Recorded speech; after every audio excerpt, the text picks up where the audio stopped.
This isn't a story about Harleys and brotherhood. This is a story about the Outlaws Motorcycle Club, the oldest, most brutal, and most religiously secretive rival to the Hells Angels. For over half a century, they have fought a silent, bloody war for dominance across 3 continents. They call themselves AOA, the American Outlaws Association, and their motto is the warning every rival dreads: God forgives, outlaws don't. But every empire of fear needs its emperors. Tonight, we peel back the patch, past the skull and pistons of their infamous Charlie logo, to look into the eyes of the men who built the Outlaws into a global criminal machine. They are the founding warlords, the silent architects of terror, the most feared members in the club's savage history. The question isn't just who are they, but how did they command such fear that their names alone could dictate peace or war across international borders? The architect of chaos, Tugboat. Every organized crime group has a single point of inflection, a moment where it crosses the line from a rebellious club to a criminal enterprise. For the Outlaws, that moment was arguably forged by the iron will of a man named Harry Tugboat Bowman.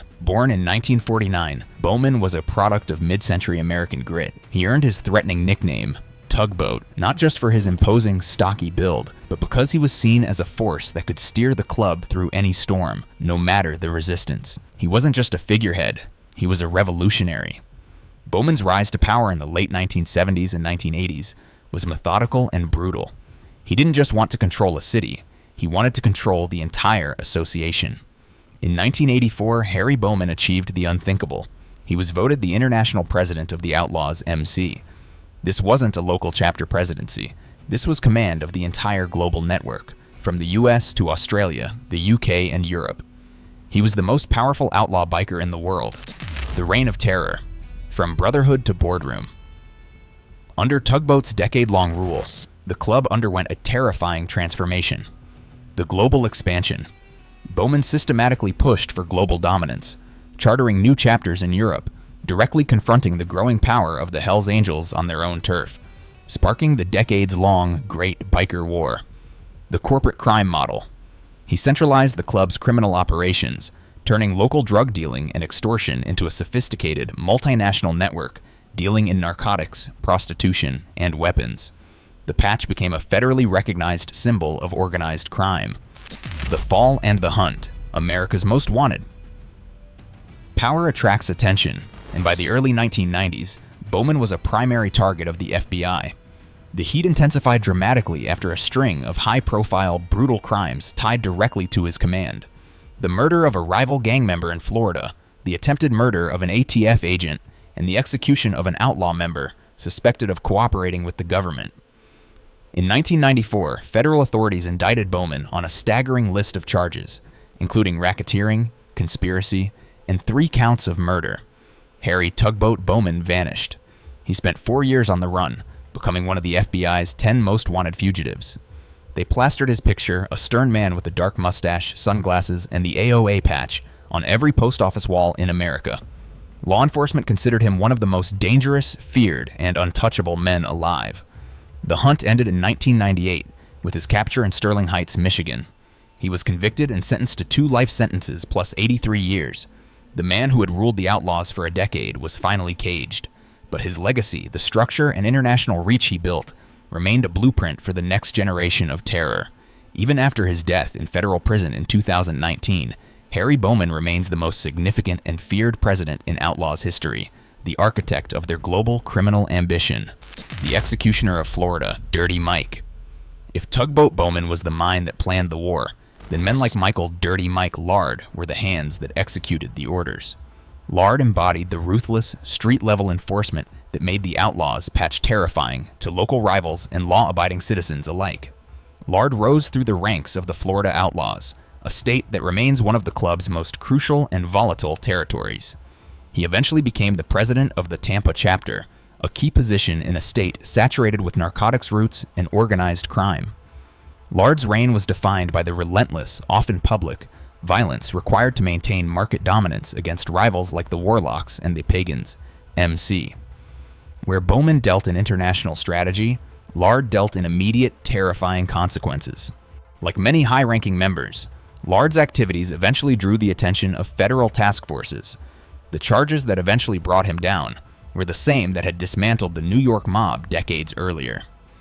In a massive 2012 sweep, Operation Breaking Bad, federal agents arrested dozens of Outlaws members across the country. Lard was indicted on a list of charges: conspiracy to commit murder, extortion, drug trafficking, and money laundering. Lard was convicted in 2013 on numerous RICO counts and sentenced to multiple life terms in federal prison. He is the ultimate example of the club's most feared enforcers, men who live and die by the mantra that dissent or disloyalty is punishable only by death. The European shockwave, Frank Hanebuth, the godfather of Germany. Frank Hanebuth is famously associated with the Hells Angels.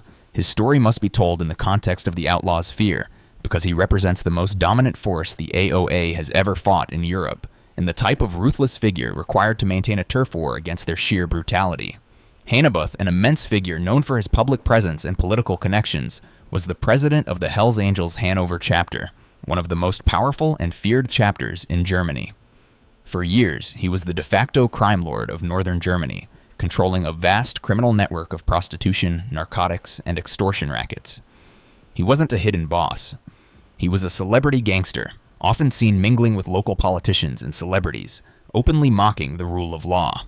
Hanebuth's chapter was the main barrier against the Outlaws' aggressive expansion into Germany.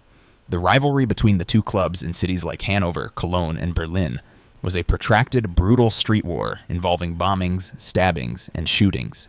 When Hanebuth was finally taken down in a spectacular 2013 arrest in Spain, where he was hiding, he was charged with forming a criminal organization, money laundering, and masterminding a string of high-profile attacks on rival clubs. The Outlaws feared Hanebuth because he was their equal, a man capable of matching their brutality and operational sophistication. His arrest was a momentary victory for the Outlaws, opening up German territories, proving that in the end, only the state could truly cage a man of his stature. The fear he inspired in the Outlaws drove both sides to unparalleled levels of violence. The legacy of Charlie. The Outlaws MC is the constant shadow of the Hells Angels, the older brother who was left behind and came back with a retaliation. The power of their feared members, Bowman, Lard, and the unnamed enforcers they commanded, lies in their ruthless adherence to the club's code.